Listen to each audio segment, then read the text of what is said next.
Let's hear from Babs Carrier. Babs is all about entrepreneurship. As a serial technical entrepreneur, she has spent the bulk of her life creating and advising startups. Currently, Babs is Director of Education and Outreach for the University of Pittsburgh's Innovation Institute. For years, Babs has written about entrepreneurship on her new Venturous blog. Her first novel, HD 66, Search for a Cure or a Killer, was published last December. Today, she reads from a new guidebook to entrepreneurship called Startup Briefs. Please welcome Babs Carrier. Thank you very much. I'm reading from a nonfiction book, my first, and I'm trying to decide if this voice is just too sassy, so I don't know if I dare actually publish this. Entrepreneurship is sexy. It's exciting, dynamic, mysterious, and intriguing, but it's also risky, scary, and not for everyone. Besides, no one really knows what it is until they've been through the process. First-timers, entrepreneurs, wonder, is it for me? Well, is it? Is it for you? How do you find out? Hey, Queen of Entrepreneurship, a student will ask or write in an email. I have an idea. I want to start a company. So what books should I read? What classes should I take? I'm flattered at the accolade, but I'm pissed. Are you kidding me? You think you can learn everything you need to know by reading a friggin' book? The rise in entrepreneurship has spawned an amazing array of books, everything from textbooks to autobiographies. Some of them are good, really good. Some of them are bad. They really suck.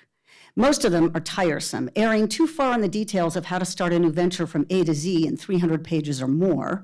Others give you platitudes about how wonderful it is to be an entrepreneur.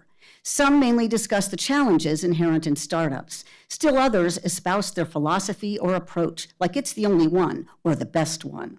Those are usually variations on a common sense. Still, more books are written as textbooks to be read and followed in the context of classes. Others are full of case studies which don't stand the test of time since technology, markets, and competition change so rapidly. Some entrepreneurship books are helpful. None of them are perfect. Many are downright boring. They're not worth the effort of reading cover to cover. Almost always, they're overwritten, full of redundancies and repetition. Over and over, I could just scream. There's a glut of additional information out there, blogs, articles, magazines, and forums. In addition, there's a medley of events you can attend, from startup weekends to demo days to competitions to lectures. Can't someone who's motivated learn what they need to know from what's already out there? Is there really a need for yet another book? My students tell me yes. Faculty tell me yes. Clinicians tell me yes. And yes, I do teach entrepreneurship.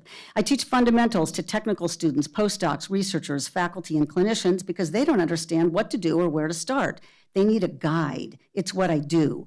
I do this because these folks are our future, the inventors of the disruptive technologies of tomorrow.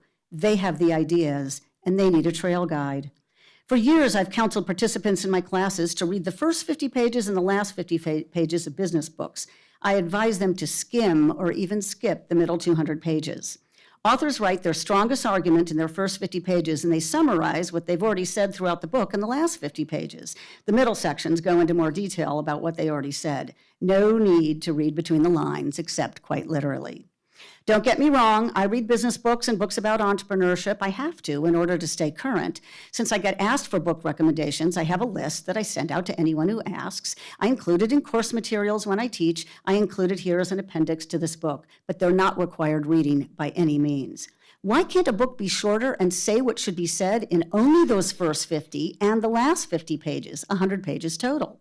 It can. Let's cut to the chase. Startup briefs. In this book, I intend to give basic essential information informing the reader about the lexicon of startups and what they absolutely need to know.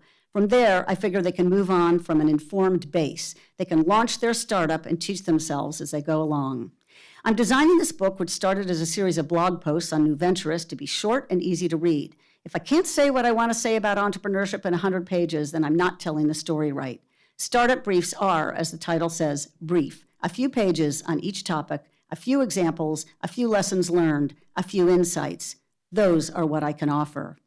The target audience for this book, those people who want to learn about startups who don't already know the information herein, and for those who prize their time more than other assets and want to streamline the experience of learning something new.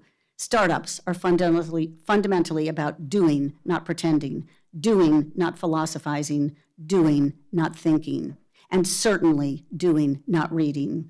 You can't become a successful entrepreneur by reading a book, but you can learn some really useful lessons, some things to avoid, and gain the confidence to do what you need to do. Start a startup.